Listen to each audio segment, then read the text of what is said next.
Buenos dias all. RGT85 here. Hope everyone is having a great day. Hope you guys had a great weekend. We've got some video game news to talk about today, though.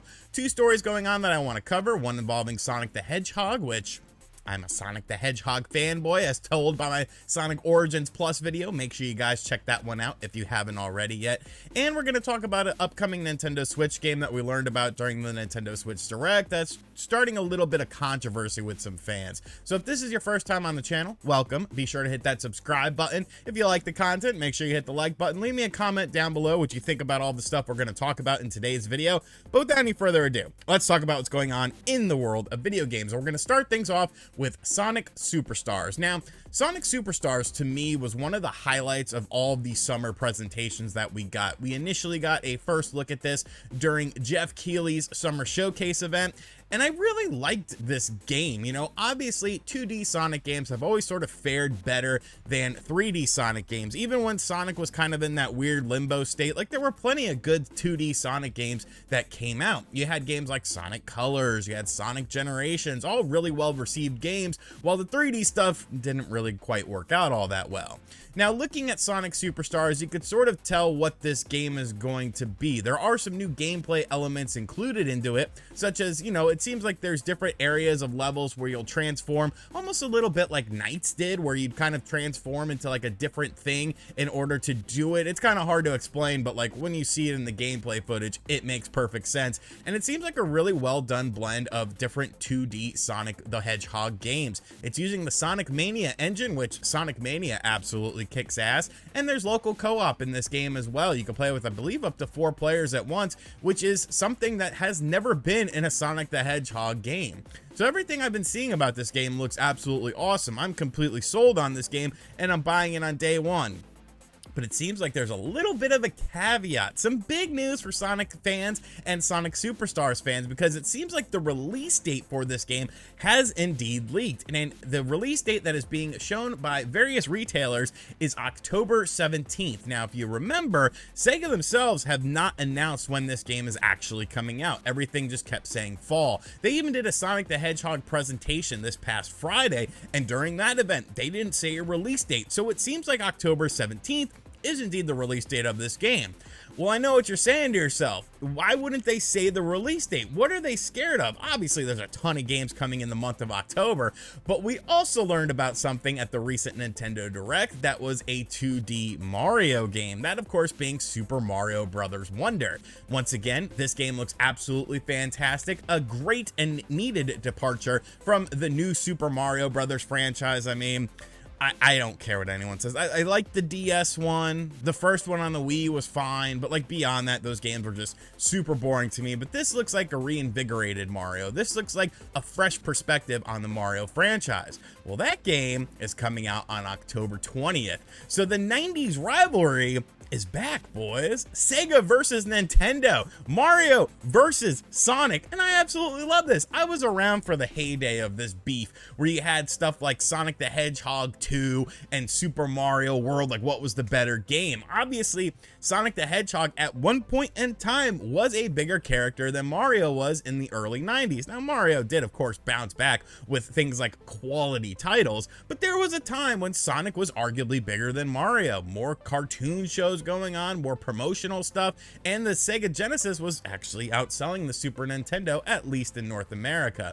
But I'm super looking forward to this. Like, October is going to be ridiculous, and it does seem like Sonic Superstars is indeed being slotted for an October 17th release, the same week as Super Mario Bros. Wonder. I wonder, no pun intended, if that's gonna hurt some potential sales, because I feel like the Switch version of Sonic Superstars is going to be the best selling out of all of the versions of the game. It'll probably be like by far the worst performing in terms of performance, even though it does seem like a pretty standard Sonic game in terms of, you know, pushing hardware or something like that. But, you know, you might get a lower frame rate than on other platforms, but let's be real, it's going to outsell all the other versions of the game. But how will it compare to Super Mario Bros. Wonder? You have to wonder, No pun intended. If Sega ever just looks back at this and is like, man, at one time we were bigger than Mario. You know, we should be the ones selling, you know, 5-10 million units in a couple of weeks. Like, why isn't it us? Why? Because you messed it up, Sega. You messed it up as a company.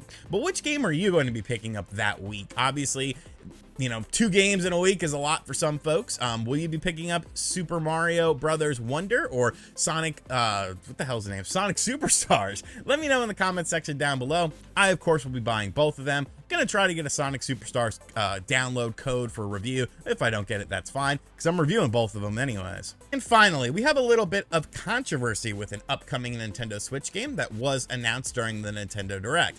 I'm not talking about Metal Gear Solid, but the controversy is kind of similar. You might remember a couple of days ago on the channel, we of course talked about the Metal Gear Solid Master Collection, Volume 1, coming to the Nintendo Switch. We talked about all the games that are included, all the additional features, and we also talked about why some people are upset with this game because, well, there's some problems with the size of the game and how it's not all on a cartridge and stuff like that. And some people are genuinely upset by this. I'm not going to sit here and say that Konami is like the master of, you know, condensing file sizes and stuff like that. This is a multi-platform release, so they're obviously not going to like prioritize the Switch version, even though maybe they should. But obviously, you know, it just sort of is what it is. A lot of third-party games don't always come fully on the cartridge. I buy the NBA 2K games pretty often.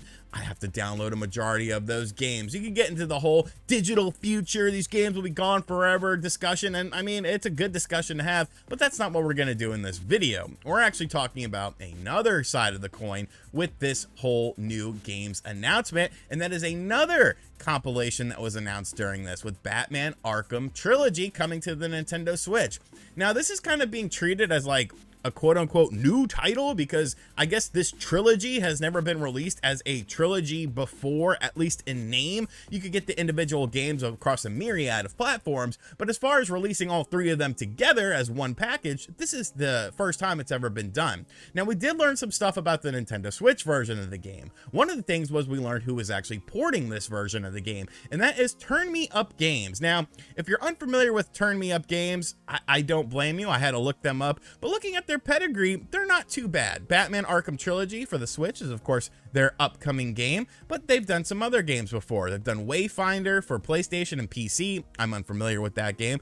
It Takes Two on the Nintendo Switch, which was pretty well received. Tony Hawk's Pro Skater 1 and 2 on the Nintendo Switch, which I own and reviewed on the channel, and I genuinely enjoy that port of the game. Borderlands Legendary Collection, another very solid port. I used to play this game a lot. Journey to the Savage Planet, another game that I reviewed on this channel. So definitely some good stuff coming out of this company, and I'm not really worried about the port quality if they're handling it, because they obviously have a decent enough vision of how to do games on the Nintendo Switch, and their back catalog of stuff proves that they can handle the system quite well. So then what's the controversy about, you might be saying? Well, we'll have to go to the official Batman Arkham Trilogy FAQ to sort of see that, because this went up actually on the 20th, and most people didn't even see this, but by the time they did see it, once again, some Nintendo Switch fans were a bit upset by this, because we have some more information on this. What DLC is included? All the previous DLC from Arkham Asylum, Arkham City, and Arkham Knight. That's freaking awesome.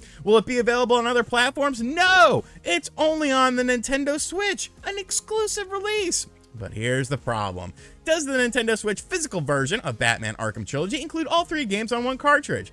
Batman Arkham Asylum will be included on the Batman Arkham Trilogy game cartridge. Arkham City and Arkham Knight will require an online connection to download and install both titles when the Batman Arkham Trilogy cartridge is inserted into the Nintendo Switch console. All 3 consoles will then be playable as long as the cartridge is inserted into the Nintendo Switch console.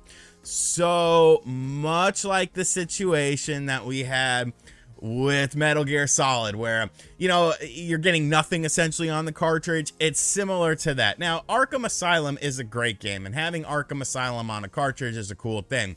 But for me, Arkham City is the better game. If I had to choose out of the 3, I would say I want Arkham City on the cartridge, because that's the game that I absolutely love, and I've played a million times, and I can't wait to play it again, including the Wii U version with Arkham City Armored Edition, which is It's freaking awesome. I hope they implement the features like that. Touchscreen features. That was so cool. They're not going to do it though. It's going to be a lazy port, but a port nonetheless. But once again, this is something that we've seen time and time again. This shouldn't be new for any Nintendo Switch fans. Look at the Resident Evil stuff that came out, where they would do like Resident Evil collections of like 4, 5, and 6 physically. You only got 4 on the cartridge. They did Resident Evil Revelations 1 and 2. You only got 1 on the cartridge. Like, it really boils down to the cartridge-based medium that Nintendo decided to use. A Blu-ray doesn't cost nearly anything. Like, they're super cheap, so you could go above and beyond with that. And of course, they're much larger in terms of file sizes. With a cartridge, you're pretty much limited to the cartridge size on there. And if you don't expect a game to sell like gangbusters, why are you gonna get the more expensive cartridge? I'm not simping for the companies here, because I would prefer everything to be on the cartridge, don't get me wrong, but I can also understand it, because this seems like a situation where it's like, it's either this or nothing. You know, it's either you get Metal Gear Solid on the Switch with this way, with lots of downloads, you get Batman, the Arkham collection on the Nintendo Switch with a bunch of downloads, or you get nothing. And I would rather have something than nothing. So I'm still super looking forward to this. Once again, another game I'll be reviewing on the channel. But let me know in the comment section down below. Does this sort of disinterest you in the Batman Arkham games coming to the Nintendo Switch? Does this sort of damper your excitement? Are you going to pick up the game physically? Are you going to get the game digitally? Or are you not going to get the game at all? I'll be trying to get a review copy of the game, but I'll probably end up picking the physical up as well if the box art is really cool, because it's freaking Batman, man. I have tons of Batman animated series figures right here. There's Batman figures back there. You can't really see them, but you can see the Batman poster. Alrighty, so that's gonna do it for today's video. I hope you guys enjoyed it. Be sure to give me your feedback in the comments section down below. And as always, guys, thank you guys for checking out this video. I do want to make an announcement. I'm doing retro game reviews. Retro Gaming 285 is actually doing retro gaming stuff over on the secondary channel. I did a little name change on it. It's now called RGT Stash. There's going to be RGT's live streams on there, of course. And of course, there's going to be the new Retro Stash series on there. I recorded a couple different episodes.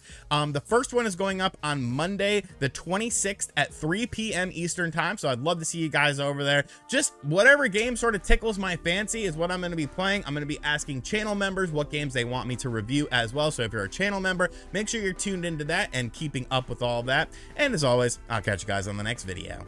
Later.